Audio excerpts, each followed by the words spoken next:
ભચાઉ પાસે નર્મદા કેનાલમાં 3 મગર, ખેડૂતોના ભયનો માહોલ। કંજસર ગામ નજીક આવેલી કેનાલમાં એક મોટો અને 2 નાના મગર દેખાયા। ચોબારી તરફથી આવતી ભચાઉ નજીક આવેલી કુંજીસરની નર્મદા કેનાલમાં 3 મગર નજરે પડ્યાનું ખેતરમાં કામ કરતા ખેડૂતોએ જણાવ્યું હતું। હિંસક કહી શકાય તેવા જળચરને જોતા કિસાનોમાં ભયનો માહોલ જોવા મળ્યો।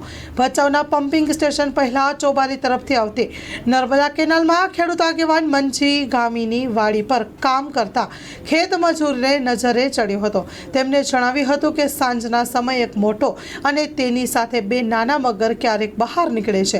સાંજના સમયે તાપમાન ઓછું થાય ત્યારે મોટો મગર કેનાલની પાળ સુધી પહોંચી આવે છે।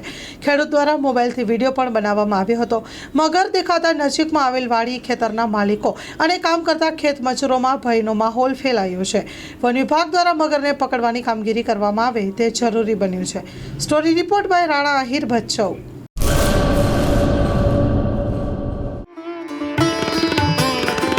રાપર તાલુકા શહેર અને ગામની તમામ જાહેર જનતાને જણાવવાનું કે રાપર શહેરની મધ્યે મોહનકુંજ એપાર્ટમેન્ટ, સલારી નાકા પાસે સંજીવની હોસ્પિટલ ખાતે જનરલ હાડકાની સારવાર અને ચામડીના રોગોની સારવાર કરવામાં આવે છે।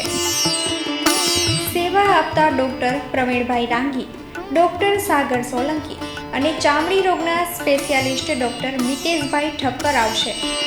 ચામડીના રોગના ડૉક્ટર મિતેશ ઠક્કર પહેલા અને ત્રીજા રવિવારે મળશે સંજીવની હોસ્પિટલમાં, રાપર મધ્યે।